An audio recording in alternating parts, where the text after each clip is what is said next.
മുഹമ്മദ് മുസ്തഫ സല്ലല്ലാഹു അലൈഹി വസല്ലം ഉറക്കവെന്ന് പറയ ഹബീബായ നബിയുനാ മുഹമ്മദുർ റസൂലുള്ളാഹ് സല്ലല്ലാഹു അലൈഹി വസല്ലമ തങ്ങളുടെ അടങ്ങാത്ത വാക്കുകൾ നമ്മുടെ ഹൃദയത്തിന്റെ ഉള്ളിലുണ്ട്. സ്വലാത്തിനൊരു പവർ കുറഞ്ഞോ എന്നൊരു വാക്കുപോലെ ഒന്നുറക്ക ചൊല്ലു നബിയുനാ മുഹമ്മദ് മുസ്തഫ.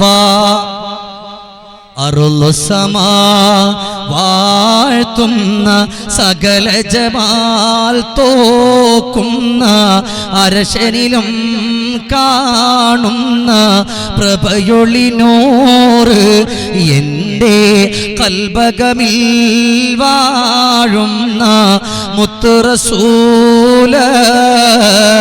അറുളുസമാ വാഴ്ത്തുന്ന സകല ജമാൽ തോക്കുന്ന അരശരിലും കാണുന്ന പ്രഭയൊളിനൂറ് എൻ്റെ കൽബകമിൽ വാഴുന്ന മുത്ത് റസൂല.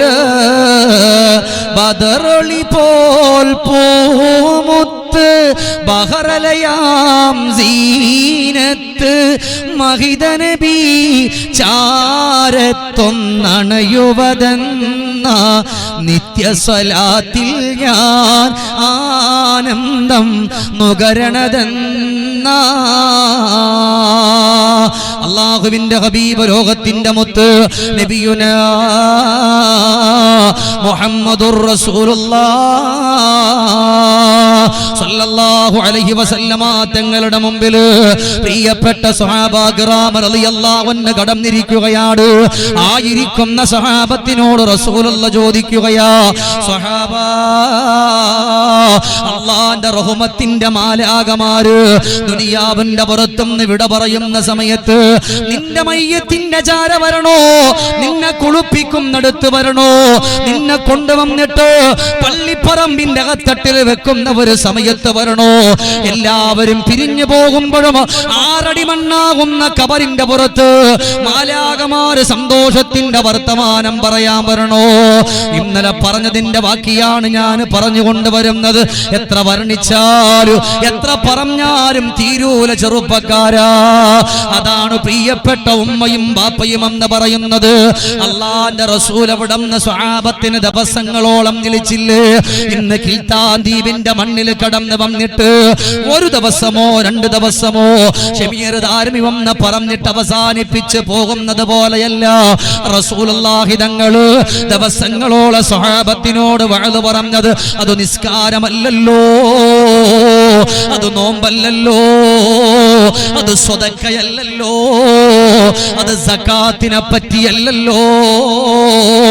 ദിവസങ്ങളോളം അല്ലാഹുവിന്റെ റസൂല് സ്വഹാബത്തിനോട് വഅദ് പറഞ്ഞത്, എന്റെ സ്വഹാബാ, വീടിന്റെ അകത്തട്ടില് ശരീരങ്ങൾ ചുക്കിച്ചുളുഞ്ഞു പോയ നിങ്ങളുടെ പ്രിയപ്പെട്ട ബാപ്പയുണ്ടോ, നിങ്ങളുടെ പ്രിയപ്പെട്ട ഉമ്മയുണ്ടോ? ആ പ്രിയപ്പെട്ട ഉമ്മയുടെ ബാപ്പയുടെ പൊരുത്തം നിങ്ങൾ നേടിയെടുക്കണേ സ്വഹാബാ. എന്തേ കാരണമെന്നറിയോ? പടച്ചവന്റെ പള്ളിയുടെ ഉള്ളിൽ കയറിയിരുന്നിട്ട് അസ്തഗ്ഫിറുല്ലാഹ് എന്ന് പറഞ്ഞ് മനസ്സറിഞ്ഞിട്ട് പടച്ച തമ്പുരാനിലേക്ക് ഇസ്തിഗ്ഫാർ ചൊല്ലുന്ന ചെറുപ്പക്കാരാ, റമളാൻ കടന്നു വരുമ്പോ റമളാനിന്റെ രാത്രികളില് ഇഅ്തികാഫിരുന്ന് കരയുന്ന ചെറുപ്പക്കാരാ, എന്റെ പൊന്നു മോനെ, പൊന്നു ചെറുപ്പക്കാരെ ശ്രദ്ധിച്ചോ.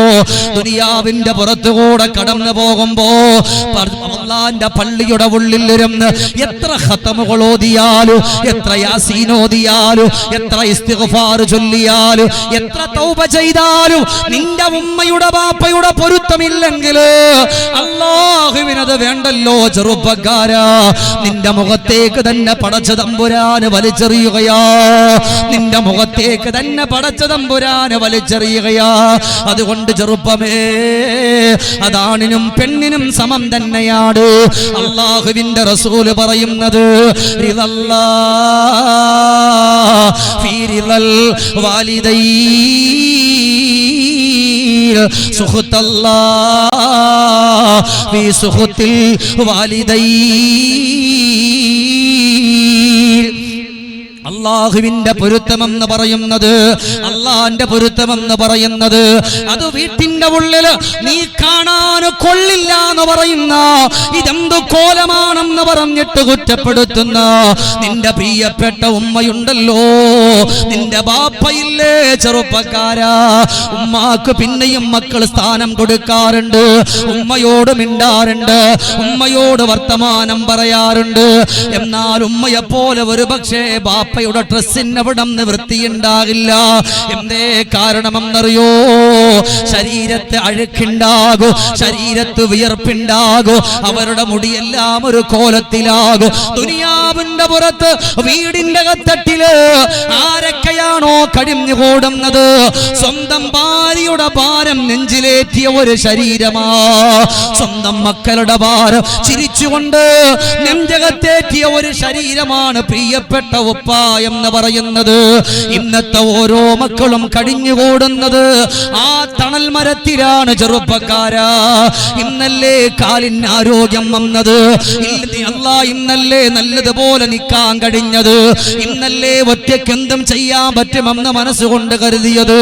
എന്നാൽ ഒന്നിനും കഴിയാത്ത, എന്തിനേറെ ഈ മണ്ണിലൂടെ കടക്കുമ്പോ അസറിന്റെ ടൈമിൽ നിങ്ങൾ ബൈക്കിന്റെ ഉള്ളില് 5 വയസ്സുള്ള 6 വയസ്സുള്ള 3 വയസ്സുള്ള മക്കളെ ബൈക്കിന്റെ മുമ്പില് ഇരുത്തിയിട്ട് കടന്നു വരുന്ന എത്രയോ ചെറുപ്പക്കാരെ കണ്ടു, എത്രയോ പ്രിയപ്പെട്ട ബാപ്പമാരെ കണ്ടു. ഇന്ന് പടച്ച തമ്പുരാൻ ആരോഗ്യം തന്നപ്പോ എന്താ ബാപ്പ എന്ന് പറയുന്ന ആധുനിക കാലഘട്ടത്തിന്റെ മക്കളോടാ പറയുന്നത്, ചെറുപ്പക്കാരാ, കൂട്ടുകാരെപ്പോഴും നിന്റെ കൂടെ കാണൂല, കൂട്ടുകാരെ കൂടെ കൂടിയിട്ട് ആവശ്യമില്ലാത്ത എല്ലാത്തിന്റെയും പിന്നാലെ പരക്കം പാഞ്ഞിട്ട് അതെന്താകട്ടെ അതിന്റെ പിന്നാലെ കടന്നു പോയിട്ട് സ്വന്തം ഉപ്പാനെ അനുസരിക്കാത്ത മക്കളുടെ കാലഘട്ടമാ. അങ്ങനത്തെ ഒരവസ്ഥ കടന്നു വന്ന മോനെ, പരാജയത്തിന്റെ പടുകൊടിയിലാ നീയുള്ളത്, പരാജയത്തിന്റെ പടുകൊടിയിലാ നീയുള്ളത്. വാപ്പക്കൊരു വിലയില്ലല്ലോ, ബാപ്പയുടെ വാക്കിനൊരു വിലയില്ലല്ലോ. ചില വീടുകളുടെ അകത്തട്ടില് ഉമ്മ പറയും, എടാ ഞാൻ പറയുന്ന കേട്ടാ മതിയടാ, അയാൾ അങ്ങനെ പലതും പറയും, നീ എന്തിനാ കേൾക്കുന്നത്, ഇവിടെ ഞാനാണ് കാര്യം പറയുന്നത്, അതുകൊണ്ട് നീ നിന്റെ വാപ്പ പറയുന്നവൊന്നും കേൾക്കണ്ടല്ലോ. എന്റെ പെങ്ങളെ, ഒരു കാലഘട്ടം ഉണ്ടായിരുന്നു, അവരുടെ ശരീരത്തഴുക്കുണ്ടായിരുന്ന സമയമുണ്ടല്ലോ, മക്കളുടെ ശരീരത്ത് വിയർപ്പുണ്ടായിരുന്ന അവസ്ഥയുണ്ടല്ലോ. ബാപ്പ കുളിച്ചിട്ട് പള്ളിയിൽ പോകുമ്പോ ആ പ്രിയപ്പെട്ട പുന്നാര ഉപ്പയുടെ മുമ്പിൽ കുളിക്കാതെ ശരീരത്ത് ചെളിയും മഴുക്കും പിടിച്ചു വരുന്ന മക്കള് അവരെ വാരിയെടുത്ത് കവിൾത്തടത്തില് മുത്തം കൊടുത്ത ഒരു ശരീരത്തിന്റെ പേരെന്തെന്നറിയോ? അതാണ് സ്നേഹത്തണലായ ഉപ്പ എന്ന് പറയുന്നത്. ഇവിടെന്ന് ഞാൻ ചോദിക്കട്ടെ, കരയിലേക്ക് ഏതെങ്കിലും ഒരു മകനിക്കോ ഒരു മകൾക്കോ പഠിക്കാൻ പോകണം, ആരാണ് ചെറുപ്പക്കാരാ കടന്നു വരുന്നത്? ആരാണ് കുഞ്ഞുമോളെ കടന്നു വരുന്നത്? 18 വയസ്സുള്ള എന്റെ പെൺമക്കളോടാ ചോദിക്കുന്നത്. അല്ലാഹുവേ, ഈ ദുനിയാവിന്റെ പുറത്തുകൂടെ കടന്നു വരുമ്പോ, അങ്ങനെ ഓരോ കാലഘട്ടത്തിലൂടെ പോകുമ്പോ പ്രിയപ്പെട്ട ഉമ്മ നോക്കിയത് മറക്കുന്ന മക്കള്, ബാപ്പ നോക്കിയത് മറക്കുന്ന മക്കള്. പിന്നെ അവര് പറയും, ഞാൻ കഷ്ടപ്പെട്ടാണ് പഠിച്ചെന്ന് ചില മക്കള് പറയുമല്ലോ. അതെങ്ങനാ പൊന്നുമോളെ? നിന്റെ വാപ്പ പാടുപെട്ട് സമ്പാദിച്ച സമ്പാദ്യം കൊണ്ട് നിനക്ക് അഡ്മിഷൻ മേടിച്ചു തന്നല്ലോ. 10ാം ക്ലാസ് കഴിയുമ്പോ പിന്നെ ഉപ്പമാരുടെ ആദ്യം എന്താണ്? എവിടെങ്കിലും മകൾക്കൊരു സീറ്റ് കിട്ടണമല്ലോ, അവളെ പഠിപ്പിക്കണമല്ലോ.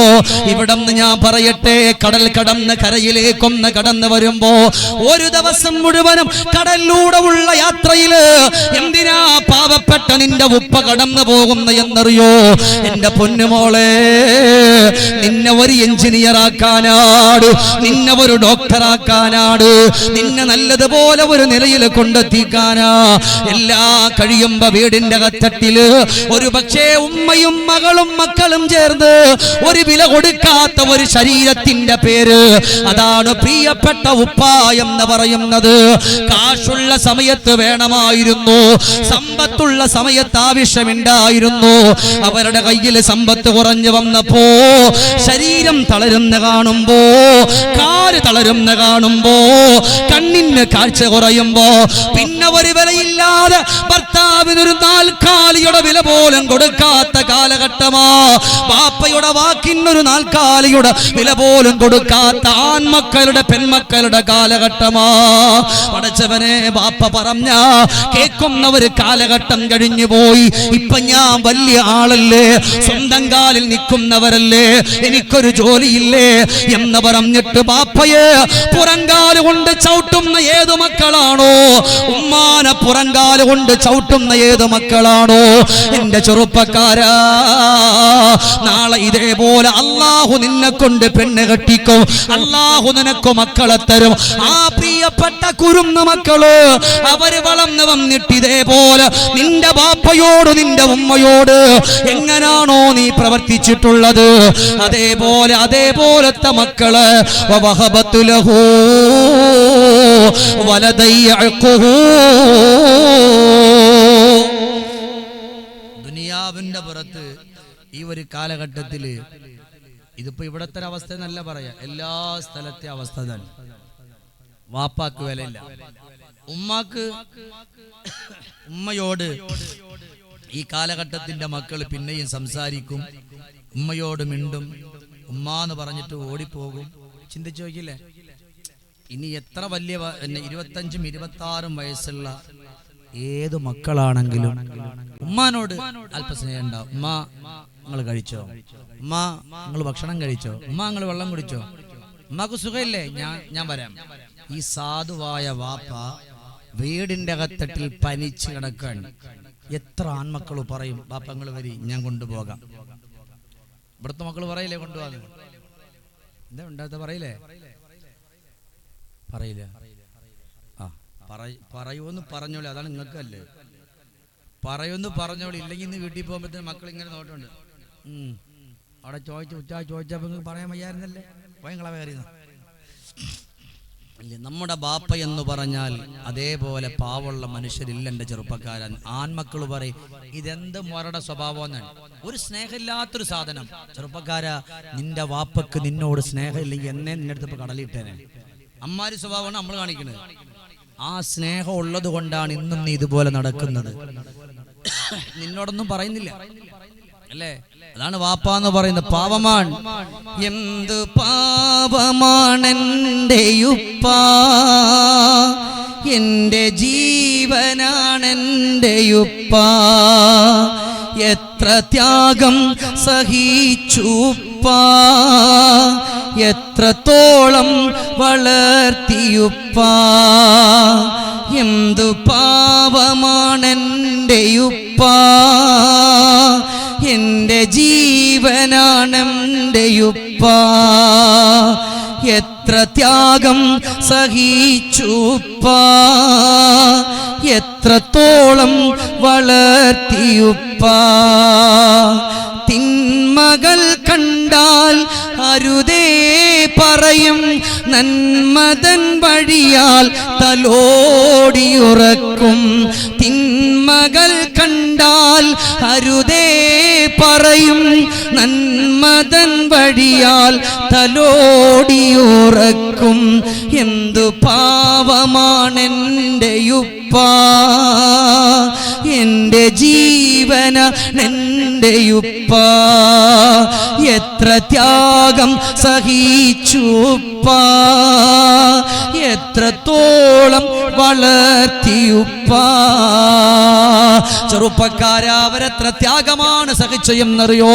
അവര് പനി പിടിച്ചിട്ട് കിടന്നോ, അവര് തലവേദന വന്നിട്ട് കിടന്നോ, നാളെ നേരം വെളുക്കുമ്പോ കോളേജിൽ മക്കൾക്ക് ഫീസ് അടക്കണമല്ലോ എന്ന് പറഞ്ഞിട്ട് ചാടി എഴുന്നേറ്റിട്ട് ഞാൻ കിടന്നാ പറ്റൂലല്ലോ, ഇവിടെ കിടന്നു പോയാ എന്റെ മക്കള് നാളെ എന്റെ മുമ്പിൽ വന്നിട്ട് അവര് സങ്കടം പറയുന്നത്, അവര് വേദന പറയുന്നത്, അവര് ദുഃഖം പറയുന്നത് എനിക്കത് താങ്ങാൻ കഴിയില്ലല്ലോ റബ്ബേ. എന്ന് പറഞ്ഞ് ശരീരത്തിന്റെ വേദന മറന്നുപോയവര്, പനി എവിടെന്ന് മറന്നുപോയത്, അവര് മറന്നുപോയതല്ല മറപ്പിച്ചതാ ചെറുപ്പക്കാരോ. എന്റെ പെങ്ങളെ എന്തുകൊണ്ടാണ് മറപ്പിച്ചതെന്നറിയോ? മക്കളെന്ന് പറയുന്ന ആ രണ്ട് ആളുകൾ ആ പ്രിയപ്പെട്ടവരുടെ മുമ്പിലേക്കൊന്ന് കടന്നു വന്നപ്പോ, എനിക്കെന്റെ മക്കളാണ് വലുതെന്ന് പറഞ്ഞ് ഊണില്ലാതെ ഉറക്കമില്ലാതെ ത്യാഗം ചെയ്ത ഒരു ശരീരത്തിന്റെ പേരാ ചെറുപ്പക്കാരാ വാപ്പയെന്ന്. ആ പ്രിയപ്പെട്ട ഉപ്പയെ വെറുക്കല്ലേ പൊന്നുമോനെ. ആ പ്രിയപ്പെട്ട ഉപ്പയെ ഒരു നോക്കുകൊണ്ട് പോലും കുറ്റപ്പെടുത്തല്ലേ പൊന്നുമോനെ. കാരണം അല്ലാഹു നിന്നെ വെറുതെ വിടില്ലല്ലോ, അല്ലാഹു നിന്നെ വെറുതെ വിടില്ലല്ലോ. ഈ ദുനിയാവിന്റെ പുറത്ത് കൂട്ടുകാരെ ഏറ്റവും വലിയവരായി കാണുന്നവരാ. ആ ഒരു സ്ഥാനം പോലും ഉപ്പാക്ക് വേണ്ടി കൊടുക്കാത്ത മക്കളെ അല്ലാഹു നിന്നെ വെറുതെ വിടൂല. രോഗങ്ങളും ത്യാഗങ്ങളൊക്കെ മാറ്റിവെച്ചു മക്കൾക്ക് വേണ്ടിയിട്ട് ആര്? അവിടുന്ന് പ്രിയപ്പെട്ട വാപ്പ എല്ലാ മക്കൾക്ക് വേണ്ടി സഹിച്ചു, ത്യാഗങ്ങളൊക്കെ സഹിച്ചു ഇല്ലേ? ഇന്നലെ നമ്മൾ പറഞ്ഞിരുന്നു ദൗമത്തിൽ ജുന്ദിലിൽ ഒരു പെണ്ണിന്റെ കഥ പറയുമെന്ന്. ദൗമത്തിൽ ജുന്ദിൽ നിന്നൊരു പെണ്ണ് ആരുടെ മുമ്പിൽ? ആ പെണ്ണ് എവിടത്തേക്ക്? ഇലൽ മദീന. ഉറക്കൊന്ന് പറയിലൽ മദീന. എവിടത്തേക്ക്? മദീനത്തേക്ക്. അവിടെ ആരാ ഉള്ളത്? ലോകത്തിന്റെ ഹബീബായ നബിയുനാ മുഹമ്മദുർ റസൂലുള്ളാഹി. നിങ്ങളുടെ സ്വലാത്തിന് ആ ഒരു പഴയൊരു പവർ വരുന്നില്ല. എനിക്ക് സ്വലാത്ത് കിട്ടണം.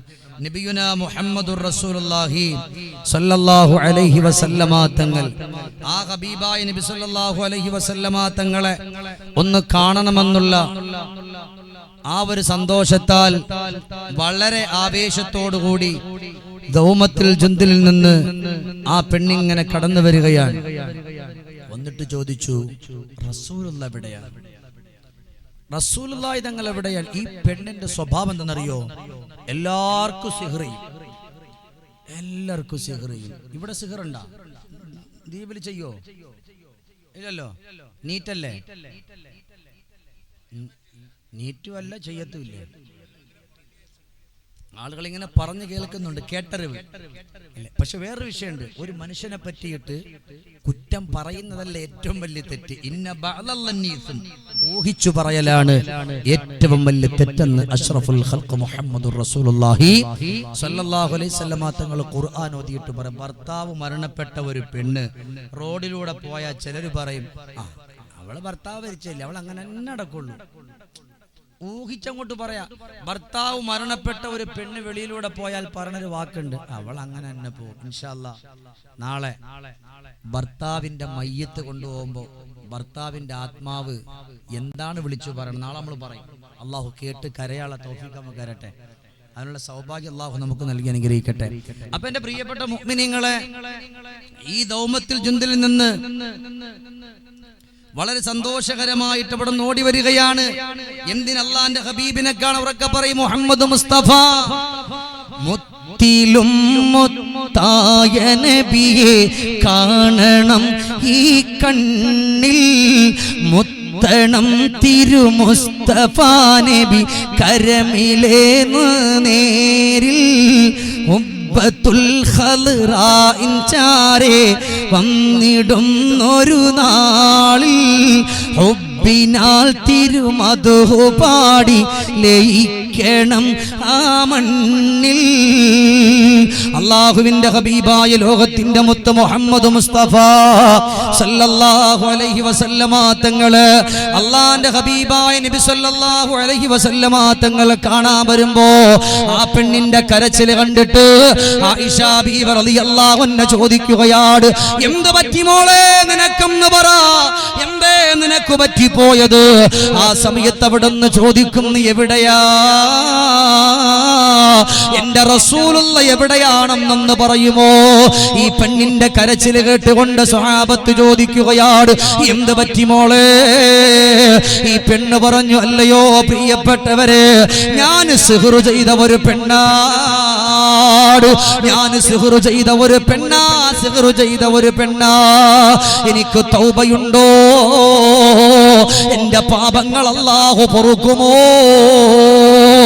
7 വൻപാപങ്ങളുടെ കൂട്ടത്തിൽ എണ്ണി പറയുന്ന വൻപാപമാണ് മറ്റൊരാൾക്ക് വേണ്ടിയിട്ട് സിഹർ ചെയ്യുന്നത്. എന്റെ ചെറുപ്പക്കാരാ, അവിടന്ന് ശ്രദ്ധിച്ചോ, ചിന്തിച്ചു കേട്ടോ. ഈ പെണ്ണവിടന്ന് പറയാ, എല്ലാവർക്കും ഞാൻ സിഹർ ചെയ്യാറുണ്ടായിരുന്നു, എനിക്ക് തൗബയുണ്ടോ, എനിക്ക് റബ്ബിലേക്കൊന്ന് മടങ്ങണമല്ലോ, അതുകൊണ്ട് എനിക്കൊരവസരം തരണം. എവിടെ റസൂലുള്ളാഹ്? ഉടൻ തന്നെ വിടുന്ന സ്വഹാബത്തിന് സങ്കടമായി. ഈ പെണ്ണിനോട് പറഞ്ഞു, മോളെ, പൊന്നുമോളെ, ദുനിയാവിന്റെ പുറത്തുകൂടെ കടന്നു വരുമ്പോ അള്ളാഹുവിന്റെ ഹബീബായ ലോകത്തിന്റെ മുത്തായ നബിതങ്ങൾ ലോകത്തുനിന്ന് വിട പറഞ്ഞു പോയല്ലോ പൊന്നുമോളെ. വല്ലാത്ത സങ്കടമാണ്, വല്ലാത്ത വേദനയാണ് എന്നവിടെന്ന് പറയുമ്പോ സഹോദരങ്ങളെ, ഏത് വലിയ വേദനയിലും, ഏത് വലിയ സങ്കടത്തിലും, ഏത് വലിയ പ്രയാസത്തിലും നമുക്ക് ഓടിച്ചെല്ലാൻ പറ്റുന്ന ഒരു സ്ഥലം ഏതെന്നറിയോ? അത് മദീന പള്ളിയുടെ മുറ്റത്താ. വമലനാ ഇല്ലാ ഇലൈക ഫിറാറുനാ അലൈസ ഫിറാറുൽ ഖൽഖി ഇല്ലാ ഇലർ റുസുലി വമലനാ ഇല്ലാ ഇലൈക ഫിറാറുനാ അലൈസ ഫിറാറുൽ ഖൽഖി ഇല്ലാ ഇലർ റുസുലി. മനുഷ്യന്മാരുടെ ആവലാദികൾ വരുമ്പോ, വേവലാദികൾ വരുമ്പോ ഓടിച്ചെല്ലുന്ന ഒരു സ്ഥലമേതെന്നറിയോ? അത് മദീനയുടെ തിരുമുറ്റത്താണ്. അവിടുന്ന് പെണ്ണ് ഓടിപ്പോകുമ്പോ റസൂലുള്ളാഹി വഫാത്തായെന്നറിയുകയാ. ആയിഷ ബീവി റളിയല്ലാഹു അൻഹ പറയാ, ഇന്നി ലഅർഹമുഹാ, എനിക്ക് ആ പെണ്ണിനോട് കരുണ ചോദിക്കുകയാണ്, എനിക്ക് ആ പെണ്ണിനോട് വല്ലാത്ത കരുണ തോന്നുകയാണ്. സ്വഹാബത്തിനോട് പറഞ്ഞ, സ്വഹാബാ, ഇനി എന്താണ് ആ പെണ്ണിനൊരു മറുപടി കൊടുക്കാൻ പറ്റുക?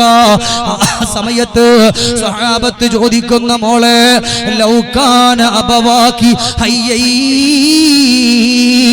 മോളെ, നിന്റെ ഉമ്മയോ നിന്റെ ബാപ്പയോ ജീവിച്ചിരിപ്പുണ്ടോ?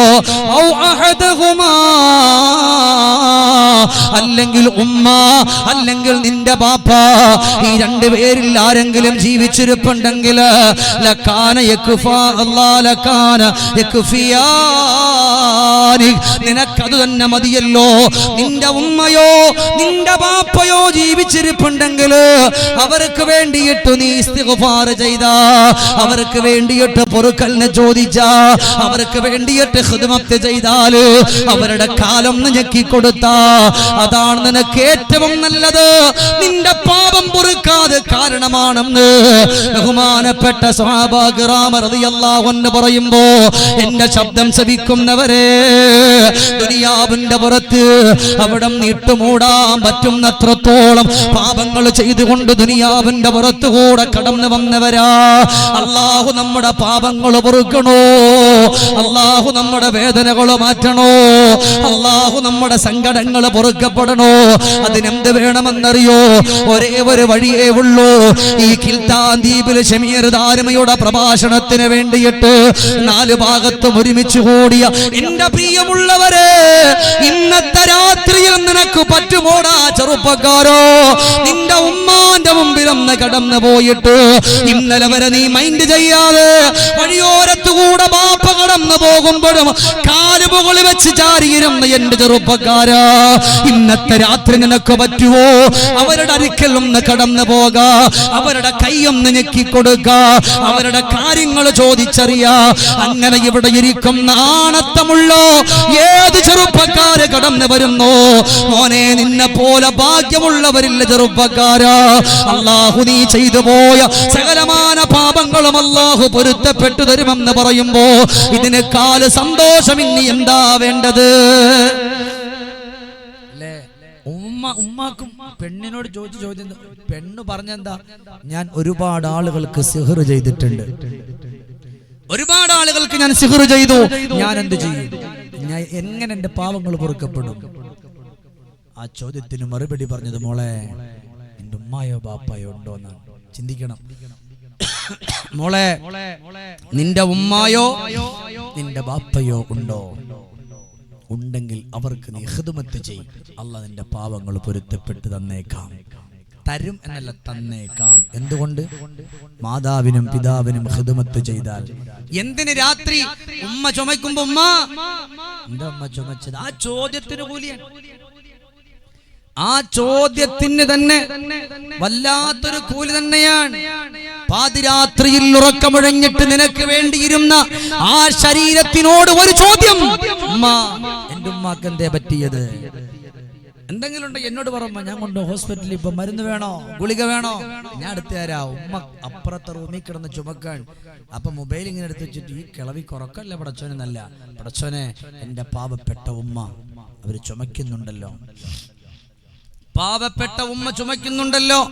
എന്നാൽ ഏതു പാതിരാത്രിയാണെങ്കിലും ഏതെങ്കിലും ഒരു മകനവിടം അനങ്ങിയാൽ, അവന്റെ ശരീരത്തുള്ള പുതപ്പൊന്ന് മാറിയാൽ, ആ രാത്രിയിൽ എങ്ങനെയെങ്കിലും അതറിഞ്ഞിട്ട് ആ മക്കളെ പുതപ്പിച്ചു കൊടുത്ത ഉമ്മ, ആ പ്രിയപ്പെട്ട മക്കള് ചുമച്ചു പോയാൽ ഏത് കൂരിരുട്ടത്തും പാതിരാത്രിയിലും ആ പ്രിയപ്പെട്ട മക്കളെ എടുത്ത് മടിത്തട്ടിൽ ഇരുത്തിയിട്ട് ആ മക്കളോട് കാര്യങ്ങൾ പറഞ്ഞ് മരുന്നും ഗുളികയും കൊടുത്ത് പ്രിയപ്പെട്ട ഉമ്മമാര് ഇന്ന് വീടിന്റെ കത്തട്ടിൽ അവരെ കിടക്കുമ്പോ ഒരു മക്കളും ഈ കാലഘട്ടത്തിൽ ചോദിക്കുന്നില്ല ഉമ്മ എന്തു പറ്റിയെന്ന് ചോദിക്കുന്നില്ല. ഉമ്മയോട് പിന്നെയും ചോദിക്കും, ബാപ്പയോട് ചോദിക്കൂല.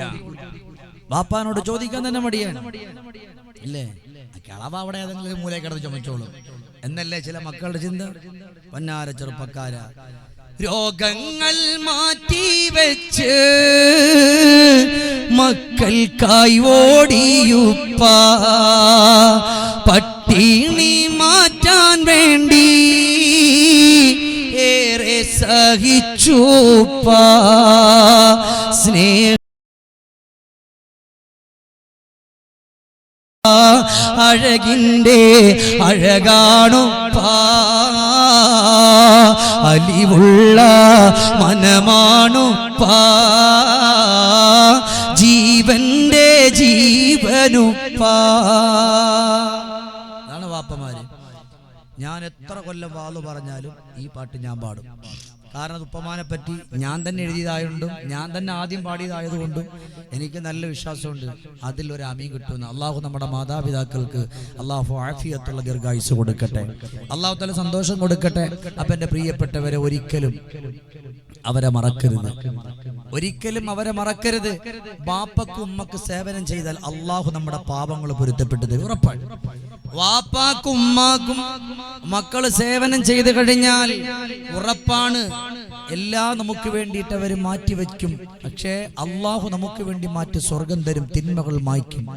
ഉമ്മ മരണപ്പെട്ടിട്ട് ഇവിടെ ഉമ്മ മരണപ്പെട്ടിട്ട് കൊണ്ടുവന്ന് കബറടക്കിയിട്ട് പടച്ചോനെ ഉമ്മ മരണപ്പെട്ടല്ലോ, പിന്നെ ഒരു മൂന്നാം പാത്യ, പിന്നെ ഒരു 11 മൂന്നാം പാത്യൊന്നും വേണ്ട, ആദ്യം ജീവിച്ചിരിക്കുമ്പോൾ സേവനം കൊടുക്ക്. അപ്പോ 11നോ മൂന്നാം പാത്യൊന്നും ചെയ്യണ്ടെന്നല്ല, അത് ചെയ്തോ. എന്തിനേറെ നിങ്ങൾക്ക് പറ്റുന്ന ഏറ്റവും നല്ലൊരു നന്മയുണ്ട്. വീടുകളിൽ നമ്മൾ ഓതാറുണ്ട്, യാസീൻ ഓതാറുണ്ട്. വാപ്പ മരിക്കുമ്പോ ഉമ്മയൊക്കെ മരിക്കുമ്പോ നമ്മൾ ഓതാറുണ്ട്. ഏറ്റവും നല്ലൊരു കാര്യം ഞാൻ പറഞ്ഞു തരാം. നമ്മുടെ മദ്രസയിലെ ഉസ്താദുമാരുണ്ട്, ആ ഉസ്താദുമാരോടൊപ്പം ചേർന്നിട്ട് ഇവിടെ കുറെ കുരുന്നു മക്കൾ പഠിക്കുന്നുണ്ട്. ആ കുരുന്നു മക്കൾക്ക് ഒരു നേരത്തെ ഭക്ഷണം അല്ലെങ്കിൽ വേണ്ട ഒരു പായസം അത് കൊടുത്തിട്ട് ആ പ്രിയപ്പെട്ട മക്കളും ആ ഉസ്താദിനും എന്തെങ്കിലും ഒന്ന് കൊടുത്ത് ആ മക്കളെ കൊണ്ട് ഓദിപ്പിച്ച്, മദ്രസയിലെ ഉസ്താദ്മാർക്ക് അൽഹംദുലില്ലാഹ് ബറക്കത്തിന് കൊടുത്ത് ആ മക്കളെ കൊണ്ട് ഓദിപ്പിച്ച നിഷ്കളങ്കരായ മക്കള് അത് കുടിച്ചിട്ട് ആമീൻ എന്ന് പറഞ്ഞ അത് നിങ്ങളുടെ ഉമ്മാക്കും വാപ്പാക്കും ഏറ്റവും വലിയ സന്തോഷമാണ്. അല്ലാതെ എല്ലാരെയും വിളിച്ചു, അല്ലെങ്കിൽ നമ്മുടെ ദ്വീപിലുള്ള എല്ലാരെയും വിളിച്ചു, അവസാനം അവരത് കഴിച്ചിട്ട് പല്ലിക്കുത്തി എഴുന്നേറ്റ് പോകണല്ലേ, വേറൊന്നും പറയണമെന്നില്ല. ഈ മക്കൾ മനസ്സറിഞ്ഞിട്ട് ആമീൻ പറയുമ്പോ അവിടെയാണ് നമുക്ക് വിജയിക്കാൻ പറ്റുന്നത്. അല്ലാഹു നമ്മളെ ഖബൂലാക്കട്ടെ. എന്തിനേറെ അബ്ദുല്ലാഹി ഇബ്നു അബ്ബാസ് റളിയല്ലാഹു തആല അൻഹുവിന്റെ മുമ്പിൽ കടന്നു വന്നിട്ട് പറയാ, തങ്ങളെ എനിക്ക് മാപ്പുണ്ടോ? അബ്ദുല്ലാഹ് ഇബ്നു അബ്ബാസ് റളിയല്ലാഹു അൻഹു ചോദിക്കുകയാണ്, എന്ത് പറ്റി മോനെ, മാപ്പുണ്ടോ എന്ന് ചോദിക്കുന്നത്. അവിടെന്ന് പറയാണ്, തങ്ങളെ ഞാനൊരു പെൺകുട്ടിയെ സ്നേഹിച്ചിരുന്നു തങ്ങളെ, ഞാൻ ഒരു പെൺകുട്ടിയെ സ്നേഹിച്ചിരുന്നു തങ്ങളെ. അവസാനം ഞാൻ അവളോട് ചെന്നിട്ട് എനിക്ക് നിന്നെ ഇഷ്ടമാ, എനിക്ക് നിന്നെ ഇഷ്ടമാ, നീ എന്നെ വന്ന് വിവാഹം കഴിക്കാൻ പറ്റുമോ, നീ എന്നെ വന്ന് വിവാഹം കഴിക്കാൻ പറ്റുമോ എന്ന് പറയുമ്പോ അവൾ എന്റെ പ്രേമത്തെ നിരസിച്ചു തങ്ങളെ.